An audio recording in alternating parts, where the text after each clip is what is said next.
দেশি মুরগি থেকে বেশি পরিমাণে ডিম পাবেন কোন নিয়মে পালন করলে আজকে ভিডিওতে জানতে পারবেন। খাবার খরচ কম হবে এবং ডিমের উৎপাদন বাড়বে। মুরগিকে যদি আপনি খরচ কমিয়ে পালন করতে পারেন, বিশেষ করে দেশি মুরগি, তাহলে কিন্তু আপনার আয় বা বেনিফিটের উৎসটা অনেকখানি বেড়ে যাবে। দেশি মুরগি কিন্তু আপনি আটকেই পালন করতে পারবেন না। আটকে পালন করতে পারবেন, সেক্ষেত্রে আপনার লাভ হবে না। দেশি মুরগি যদি আপনি খাঁচায় আটকে পালন করেন, সেক্ষেত্রে আপনি লেয়ার ফিড দিতে হবে। আর লেয়ার ফিডের কেজি হলো 60 টাকা। তাহলে আপনার 10টা মুরগিকে যদি 1 কেজি করে লেয়ার ফিড খাওয়ান দৈনিক, এবং 10টা মুরগি থেকে আপনি 3 থেকে 4টা সর্বোচ্চ ডিম পাবেন, তাহলে কি আপনার পোষাবে? মোটেও পোষাবে না। তারপরে ওষুধ খরচ আছে, আর খাঁচায় পালন করলে আপনাকে ওষুধ খাইতেই হবে। তাই আজকে যে নিয়মটা আপনাকে বলবো, যে প্রসেসটা আপনাকে বলবো দেশি মুরগি পালনের ক্ষেত্রে, আপনি আটকেও পালন করতে পারেন, ছেড়েও পালন করতে পারেন। ছেড়ে পালন করলে তো আরও খরচ কম হবে। যে খাবারটা আমি খাওয়াই দেশি মুরগিগুলোকে, এবং আমি ডিম ভালো পরিমাণে পাই, কারণ আমার প্রতিটা ভিডিওতে আপনারা দেখেন দেশি মুরগি পালন সম্বন্ধে আমি আপনাদের নানান ধরনের টিপস শেয়ার করি, এবং কিভাবে এখান থেকে ভালো উৎপাদন পাবেন, ভালো একটা রেজাল্ট পাবেন, সেই বিষয়গুলো শেয়ার করি। আমি কিন্তু বেশিরভাগ আপনাদের প্রাকৃতিক উপায় এবং খরচ কমিয়ে পালন করাটাই, যে আমি কিভাবে পালন করি। আমি কিন্তু ওষুধ খুব কম প্রয়োগ করি। বেশিরভাগ সময় প্রাকৃতিক বিষয়ের উপর বা প্রাকৃতিক চিকিৎসা, প্রাকৃতিক খাবারের উপর নির্ভর করি।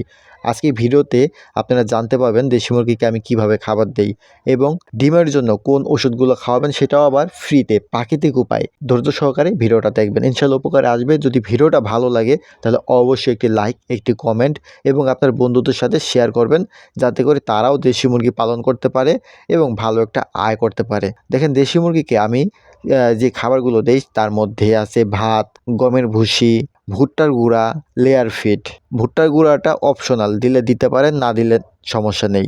আর এই সবগুলো খাবারকে আমি ভালোভাবে ভাতের মাড় দিয়ে মেখে তারপরে মুরগিকে পরিবেশন করি। দেখেন, এই খাবারটা খেলে মুরগির ওজন ভালো থাকবে, মুরগির ডিমের উৎপাদন ভালো থাকবে, মুরগি সুস্থ থাকবে। আর এই খাবারটা যদি আপনি খাওয়ান, এটা খাঁচায় আটকানো মুরগিকে খাওয়াতে পারবেন, এটা ছেড়ে দেওয়া মুরগিকে খাওয়াতে পারবেন। এই খাবারটা আপনি যদি 10টা মুরগির যে খাবারটা আপনি মিক্স করবেন, সেখানে কিন্তু আপনি যদি 10টা মুরগিকে লেয়ার ফিড খাওয়ান, তাহলে আপনার 60 টাকা খরচ যাবে, কারণ প্রতিটা মুরগি আপনার 100 গ্রাম খাবার খাবে। আর এই খাবারটা যদি প্রসেস করে খাওয়াতে পারেন, তাহলে আপনার 40 থেকে 42 টাকায় আপনার কমপ্লিট হয়ে যাবে। প্রতি কেজিতে 20 টাকা সেভ হবে। 20 টাকা কিন্তু অনেক কিছু একটা ফার্মের জন্য। আর ওষুধে আসি, দেশি মুরগি যদি আপনি পালন করেন, তাহলে আপনাকে ক্যালসিয়াম দিতে হবে, আপনার মুরগিগুলোকে জিঙ্ক খাওয়াতে হবে, আপনার মুরগিগুলোকে ভিটামিন খাওয়াতে হবে।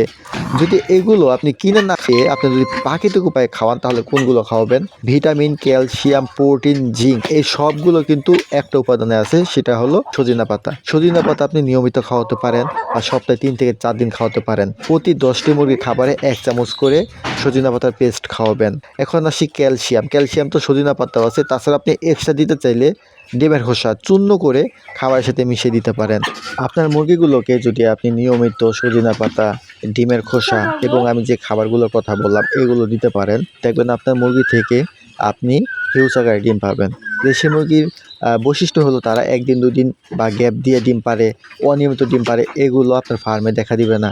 আপনার মুরগিগুলো ভালো থাকবে, সুস্থ থাকবে, গ্রোথ ভালো থাকবে, এবং এই মুরগিগুলোকে আপনি বাজারে ভালো একটা রেটে সেল করতে পারবেন। কারণ সৌন্দর্য যে মুরগির বেশি, সেই মুরগি কিন্তু সহজেই সেল করা যায়। যেহেতু আপনি সজিনা পাতা খাওয়াইতেছেন, এখানে ক্যালসিয়াম, জিঙ্ক আছে, আর সেক্ষেত্রে মুরগির চাকচিক্যতা বাড়বে, মুরগির খাবার রুচিটাও ঠিক থাকবে। মুরগির ঠুকাঠুকির যে অভ্যাসটা দেশি মুরগির, সেটাও ইনশাল্লাহ এখানে থাকবে না।